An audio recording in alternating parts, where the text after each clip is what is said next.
Hi, guys. Welcome back to Circles of Connection. It's a pleasure to be doing this once again.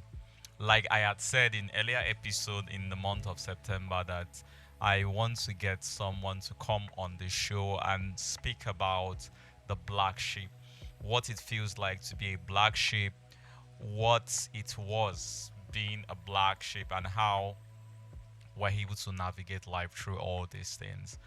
And I'm very pleased and I'm very excited because I didn't just get anyone, I got an amazing person. She's a formidable and a worthy guest. She has seen life, she has been through life, and she has conquered. And it's such a wonderful thing to see in a person, the transformation. She loves Jesus. I don't want to speak so much. Let's get to meet our guest. Hey, my name is Tara, aka T Styles, and I'm excited to talk about the subject, the black sheep, because I have a little bit of a different perspective than the majority. Um, I have a personal relationship with God and Jesus, and I'm not a typical person who goes to church every Sunday. If you go to church, hey, it's cool. I'm happy for you. However, that's not my style. I just really haven't found one that has sat right with me.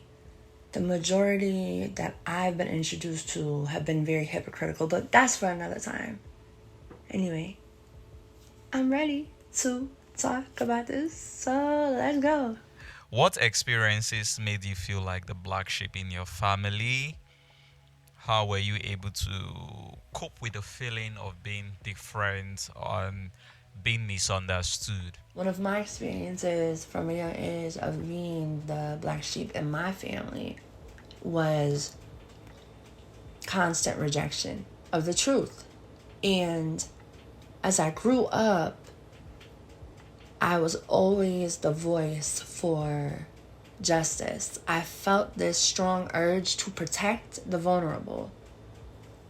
And it never sat right with me when adults who had fully developed brains were intentionally planting seeds of doubt, intentionally causing fear, intentionally provoking and bullying children. It never made sense to me. And it was always like swept under the rug. People act like this don't occur, but it really does though. Like, especially when God is not your foundation, these things occur.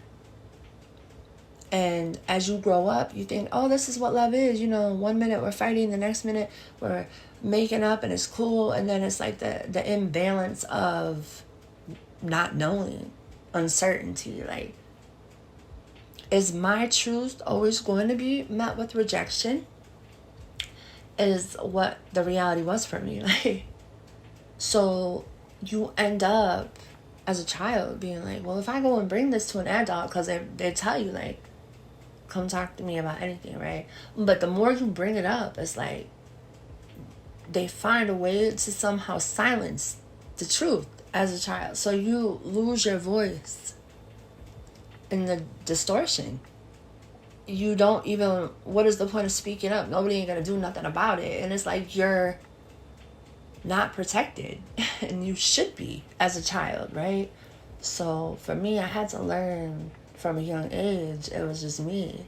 I was on my own because I represented something completely different. And for the majority, it was like, yo, she's weird, or why do you think this way, or you're just crazy, or no. It was like they just specifically didn't want to hear the truth, because once you hear the truth, I mean, you gotta face yourself, right? People don't want to do that. So it was a constant struggle for that connection. Like, after I lost my little brother, I'm thinking in my head, like, I'm a kid, right? So I'm like, okay, they're gonna want to love us more because they lost him, and we don't know when one of us will leave. So I slowly realized that was never going to be the case. And the more that I fought for that connection, the more it was just rejected. And the more I found myself spending time alone on a daily basis, it was like the normal. It was any other type of engagement, unless it was gossiping or it was a holiday or it was a tragedy, there wasn't much involvement. And what that does, especially when you're a child, is paints a picture of what reality is supposed to be. Like the normalization of that in a child's brain does more harm than anything. One of the ways that I found myself coping with this was, well, obviously as a child, right? You don't have an outlet. You go to school and come home, you're surrounded by adults. If this is the only life that you know, there's no outlet. I mean, you have TV, right? You have food, right? So that became my outlet. I developed an emotional eating habit because there was nobody to talk to. And it led to a constant state of suffering. Because when you overeat, that causes health problems, but mentally, it adds on to the weight that you're already carrying. So depression was something I battled, anxiety, especially socially. If I'm rejected at home, I'm going out into the world, and if I have these seeds planted in my head, right, then when I'm out in the world, it's like you get nervous in public settings, or you're anxious because you're like, well, what if they're gonna pick on my flaws, or what if they look at me like this, or they think this. So I would cope with it through food.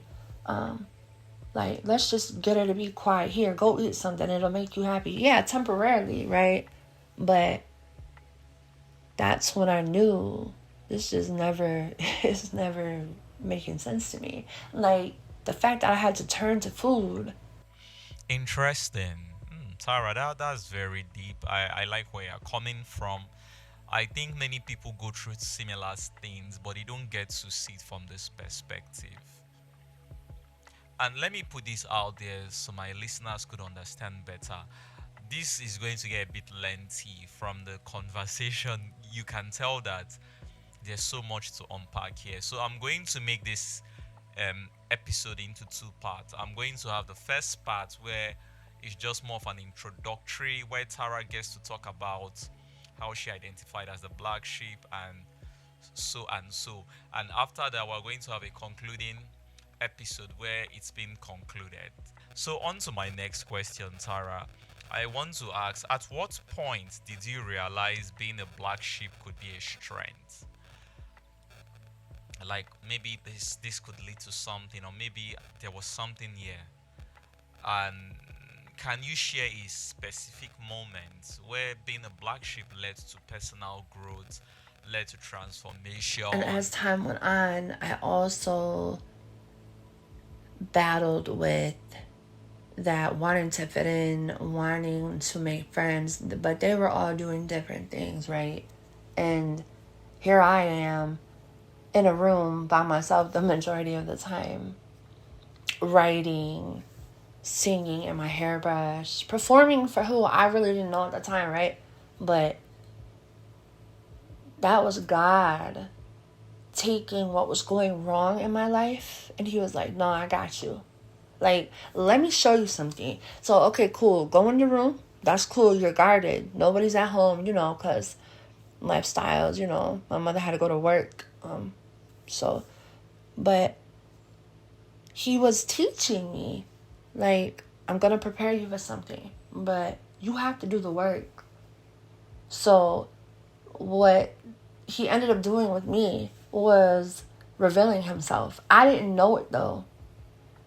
But I believe I was 12 years old. For example, I'm walking down the creek, right? Again, we are poor. So my mother was struggling real bad. We didn't know how we were going to have school clothes, right? And I'm walking down a creek. All of a sudden, I look down. I promise you, in the water, clear as day. I look down. I'm like, what is this in the water, right? It was like in between, like a stick and some rocks. I look down. I'm like, what is this? I pick it up, right? Now, there's a current. And it made no sense to me. Like, this is just sitting here. Like, I would think it would flow, but it didn't. I pick it up, right? I open it. I'm like, yo, oh, it's $1. You know, when you're a child, you're like, oh, I might have to go to the store and get some candy, you know, the penny store or whatever. But as I opened it up, though, it went from a 1 to a 10 to 100. And I'm thinking like, whoa, you know, and that was God's first test for me. So for example, that starts as a child. And I didn't realize, okay, so I had two choices. One of them, get them back, right? And keep this money. Who cares how anyone feels about it? You found it. That's yours, right? I could have did that, but no, I was like, something kept nudging me like, So I told my mother, like, yo, mom, my mom was like, oh my goodness. But everybody started, oh my goodness. But there was no praising God at that moment. You understand? So it was, oh, it must have been somebody who was drunk that dropped it. See, all these other explanations. But that didn't make sense. Like, the way that it was sitting under that rock, under the stick, in that water with a current made no sense. How come the light shines specifically? But anyway, back to what I was saying. So that right there was my first, okay, so here was my test, the denying of God's glory. You understand? So that right there helped me see, in a sense, my strength and power, because he chose me to find that. So God was using all the evil and bad things that were being attempted to persevere. He was using those moments to be like, look over here. And I did. And it became like a moment of clarity. And when I showed it to my papa, so my papa automatically gave God glory. Automatically when we showed him, because we were staying with our grandparents. So automatically gave God glory immediately because he believed in God. And for me, it was like, it was an empowering moment. Like, wow. Finally, I have some sense of, I must be important, because me, out of all people, and I started to use that, and I sought after that. Like, I wanted to feel that again. It felt something that I never felt before, and I needed it. I needed that empowerment. It was like I needed to be seen, you know? And finally, I was being seen by God. And it was so beautiful. So I had a lot of different personal experiences after that with God, where he kept revealing himself.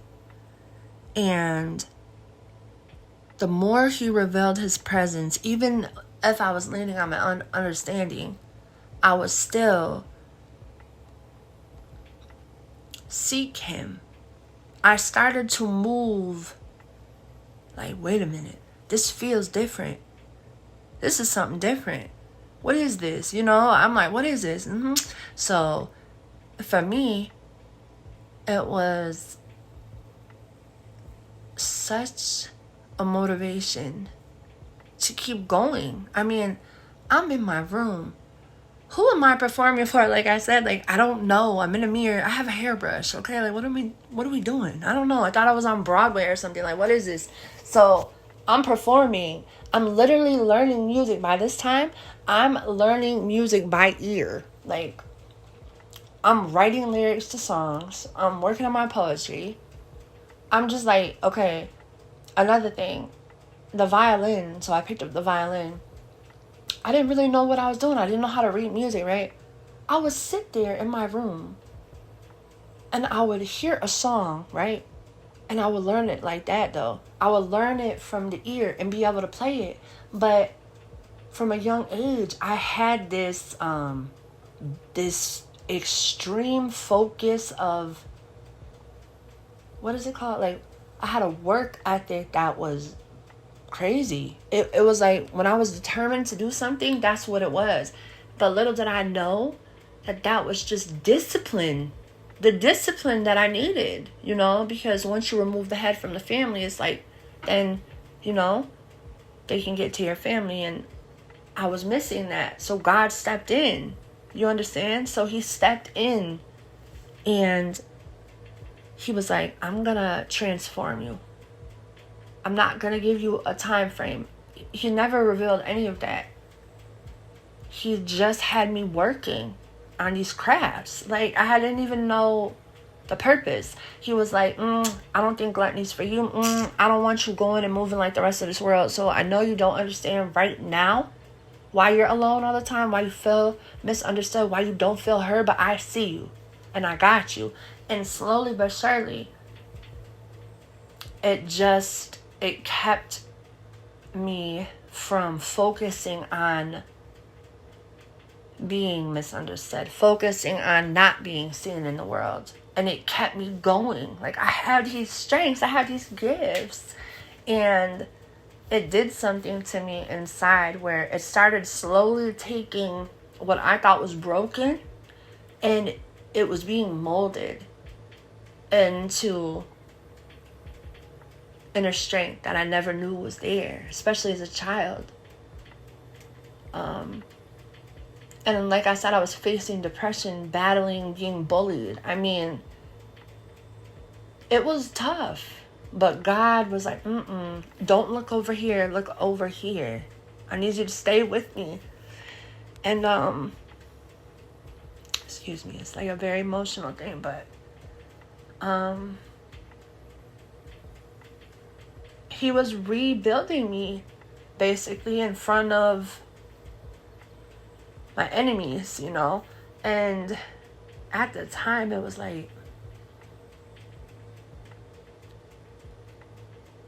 I didn't know that this was going to turn into such an empowering journey and such a purposeful one at that. And as I kept going on through my life, right, like I was saying, I actually, I wanted to go fit in, so I strayed a little bit from that because I was like not understanding it, none of it. It was dark for me. And although I had those positive outlets, I still had that I want to fit in again because I didn't understand. So he did release me out into the world, but the way that I went out into the world, it was destructive, self-sabotaging, and it led to me ultimately betraying myself to fit in when I was never called to fit in, but I didn't know that at the time. That has been a whole lot. Wow. You know, the thing here is that many young people find themselves in similar situations, but they are not done with the journey. So it might look hopeless, it might look dark, it might look like you are going through a lot. If you go through it sincerely and you do what you have to do, like you listen to your nudgings, you would come out better. You would have there's something at the end of all this suffering we're going through. We would continue in the next episode. So for my comments, you have questions for Tara, you want to, please come to the comment section. We are now live on YouTube Music, so you can reach out to us on YouTube. You can drop your comment there. And so till when next we meet,